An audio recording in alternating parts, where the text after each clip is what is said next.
memberikan pengumuman bahwa mereka membutuhkan back office, mereka membutuhkan staf keuangan, mereka membutuhkan customer service dan lain-lain.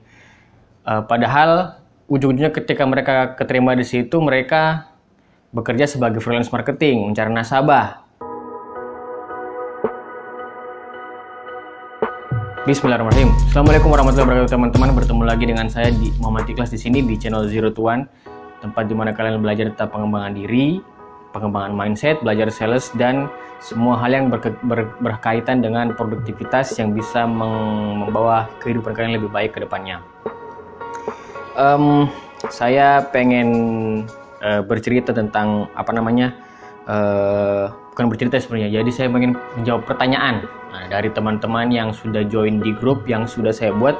Linknya saya taruh di deskripsi di bawah. Tentang pertanyaannya begini. Kenapa ya mas kalau pialang itu seringnya lowongannya nggak jujur, nawarin banyak posisi admin dan sebagainya, padahal yang dibutuhkan itu hanyalah marketing saja. Nah itu sih yang kadang-kadang bikin orang kecewa sih mas. Mohon dijawab ya. Oke, sebenarnya pertanyaan ini sudah pernah saya buat di video saya yang di sini ya. Tinggal cek di sini. Itu tentang kenapa perusahaan pialang selalu memberikan lowongan palsu.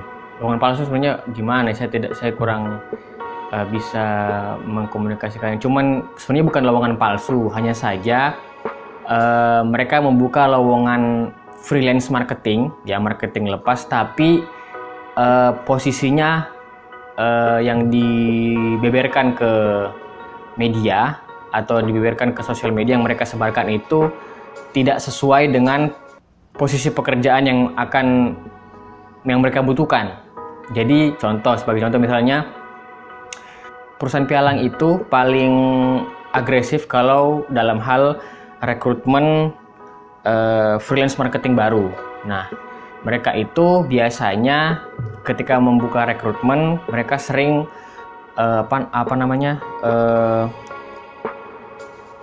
memberikan pengumuman bahwa mereka membutuhkan back office, mereka membutuhkan staf keuangan, mereka membutuhkan customer service dan lain-lain. Padahal ujung-ujungnya ketika mereka keterima di situ, mereka bekerja sebagai freelance marketing, mencari nasabah. Sebenarnya begini, apa yang mereka lakukan sebenarnya salah, ya. Apa yang mereka lakukan sebenarnya salah. Cuman dari perspektif orang-orang pialang ini sebenarnya tidak salah. Itu menurut mereka ya. Kenapa? Karena mindset orang-orang kita, ya, mindset orang-orang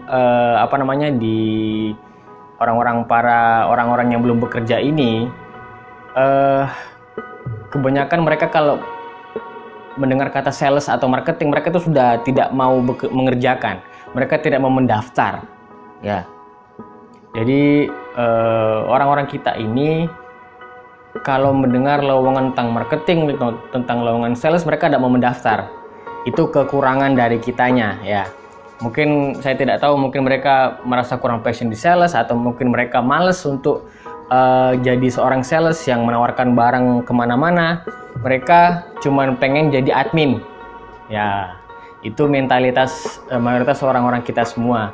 Kita cuma lebih bangga jadi admin daripada seorang sales. Padahal kalau kalian tahu, sales itu adalah sebuah pekerjaan yang sangat mulia di perusahaan. Kenapa? Karena sales itu menjadi ujung tombak dari perusahaan. Tanpa ada sales, perusahaan tidak akan mencetak profit.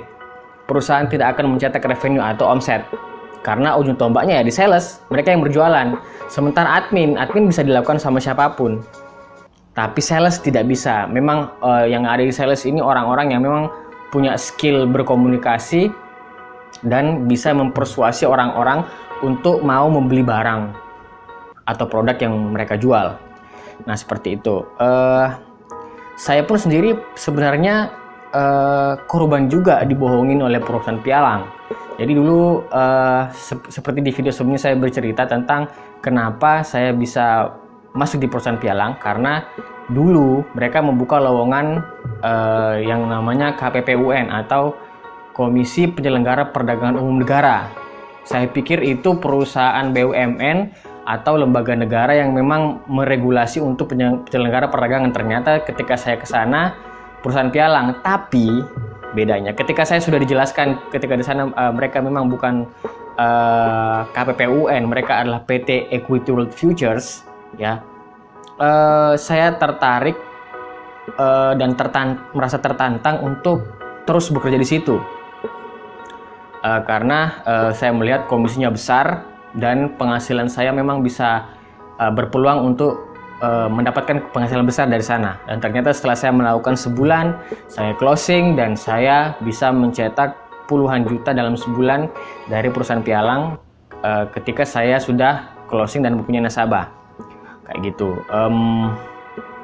Seperti itu kenyataannya. Jadi jika kalian memang merasa apakah perusahaan pialang ini salah atau bagaimana, jelas mereka salah, ya. Jelas mereka salah karena sudah tidak jujur ketika di awal. Tapi bagi saya mendapatkan hikmah dan berkah dari situ ketika saya dibohongi oleh mereka, dalam tanda petik. Saya dibohongi oleh mereka ketika mereka melakukan rekrutmen.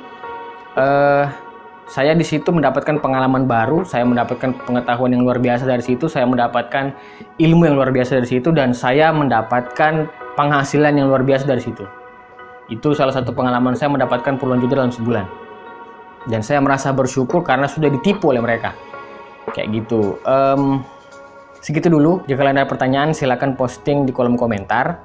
Ya, jika kalian mau diskusi lebih intensif lagi, bisa join di grup Telegram. Linknya saya sudah siapkan di deskripsi di bawah. Dan jika kalian suka video ini atau kalian mempunyai teman saudara yang mungkin membutuhkan pengetahuan atau pencerahan tentang perusahaan pialang, silakan share video ini ke mereka. Dan silakan subscribe, like video ini. Itu sangat berarti buat saya karena saya semakin bersemangat membuat video ketika kalian subscribe dan like. Oke, terima kasih teman-teman. Saya undur diri dulu, mematikan kelas di sini. Assalamualaikum warahmatullahi wabarakatuh.